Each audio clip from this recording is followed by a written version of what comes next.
The next question is, why do these hysteresis loops or BH curves have the shape that they have? As I mentioned earlier, as we change the resistance of this BH curve unit, the size of the BH curves or hysteresis loops also changes. As we increase the resistance, the size also increases, but the shape does not change. The shape remains more or less the same. Now, why is that? And it's not as trivial shape as well. It's not a circle or an ellipse or a sinusoid or anything like that. It's a peculiar shape.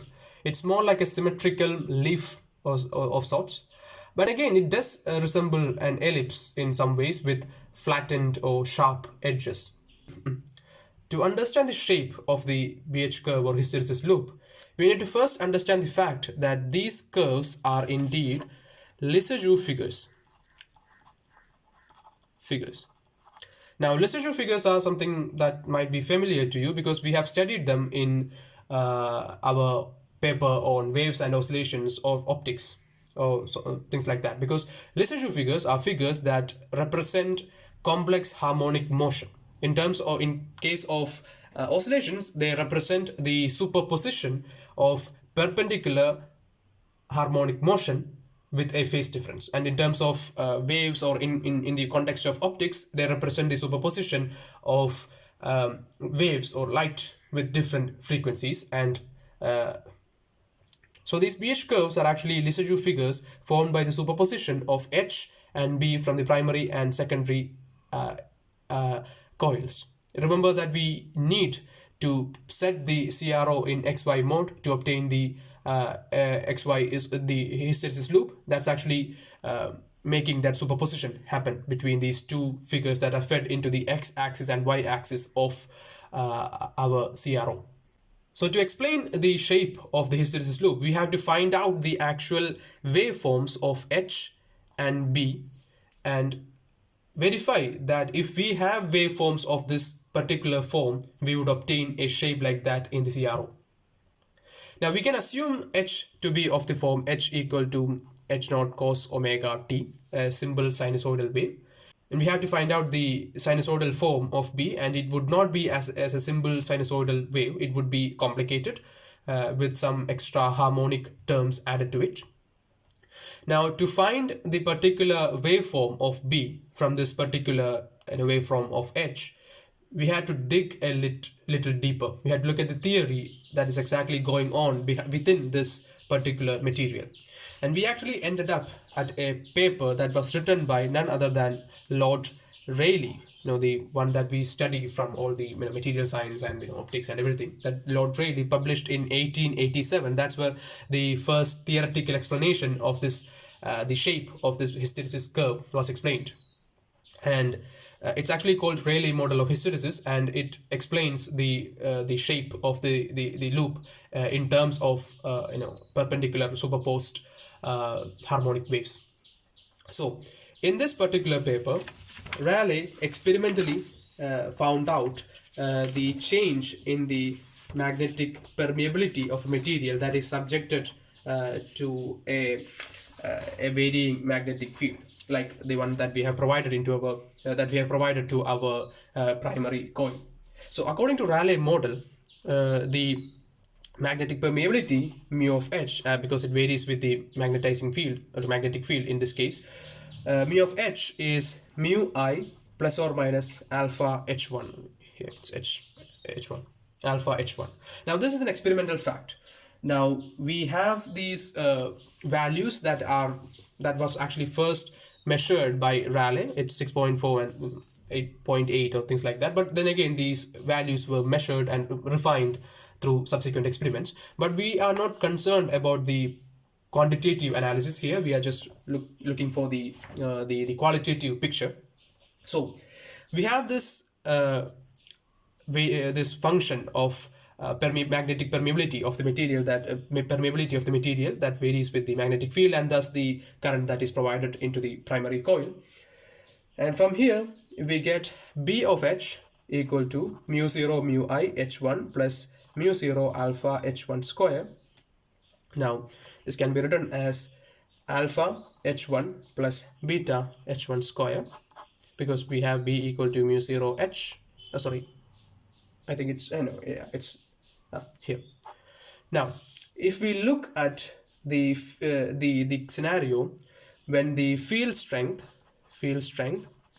decreases from h equal to h1 to h equal to minus h1, then we get b1 equal to ah plus beta h1 square into 1 minus half into 1 minus h by h1 square. I'm sorry, this is not alpha, this is a here because we have used alpha for earlier for another purpose.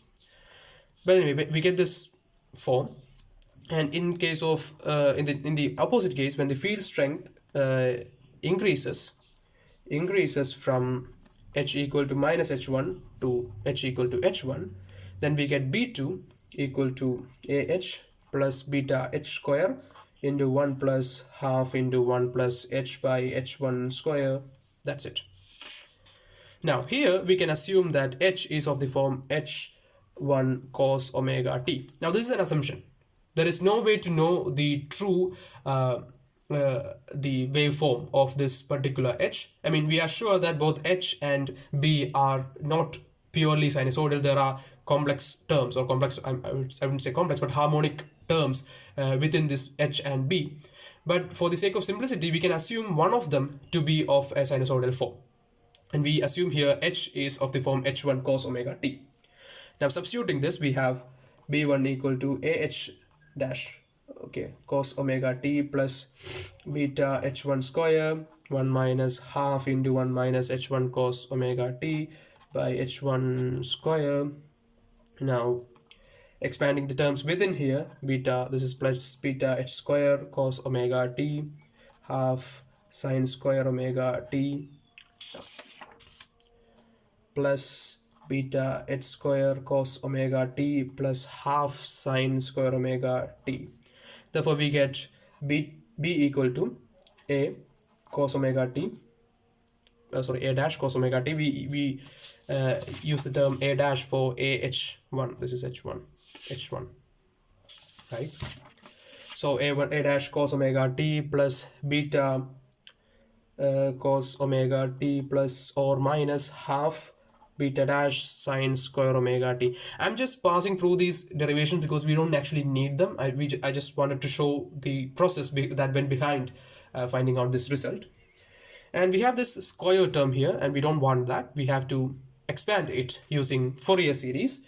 So we can expand half sine square theta using Fourier series to get half sine square theta equal to b1 sine theta plus b2 sine 3 theta plus b5 sine 5 theta and so on, where bn equal to minus 4 by n pi n square minus 4. This is actually an interesting calculation to find out the Fourier series of half sine square theta, because there are some interesting results that might stump some of you. Please do check out expanding this on your own. Now substituting this value for the first few terms, half sine square theta equal to 4 by 3 pi sine theta minus 4 by 15 pi sine 3 theta plus, and it goes on. So we have a sinusoidal term, and we have its third harmonic.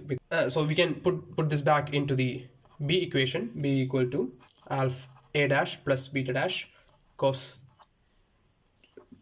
theta plus beta dash 4 by 3 pi sine theta minus beta dash 4 by 15 pi sine 3 theta. Now this seems like a mess. We can use some substitutions, like we have this a dash plus beta dash. That's a constant, so we can substitute it for the term sine phi, and we have minus beta dash 4 by 3 pi and substitute it for cos phi. Why are we doing this? It will be apparent in a moment.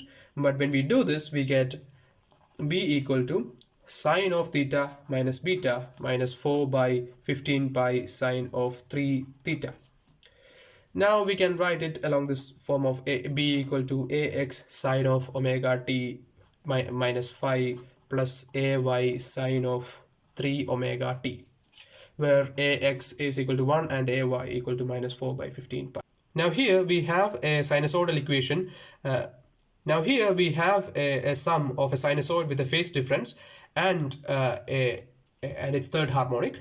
Now this result is interesting because now while we were poring over this encyclopedia on CROs that's available in our central library, we found an interesting result.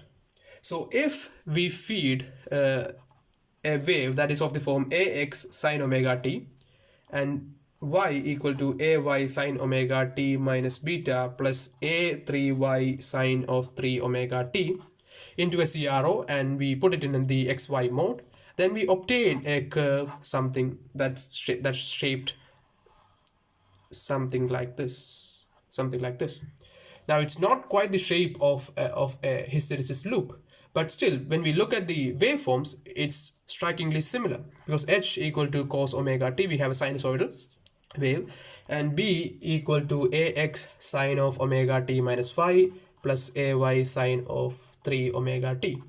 So if we put this into x and this into y, and we use the CRO in the xy mode, then we get a curve that is shaped something like this. Now, what about the edges? As I said, the general shape of a hysteresis loop is somewhat like this, but the edges are flattened. Well, here these waves are sinusoidal waves and we haven't considered the damping effects or saturation effects that are present in real materials while we are using materials. So the flattened edges is actually flattening of edges is due to the saturation effects. So when we consider in the saturation effects as well, we realize that the shape is more or less the same as what we would get in an experiment. So that's how we explain the theory behind the particular or peculiar shape of a pH curve or a hysteresis loop.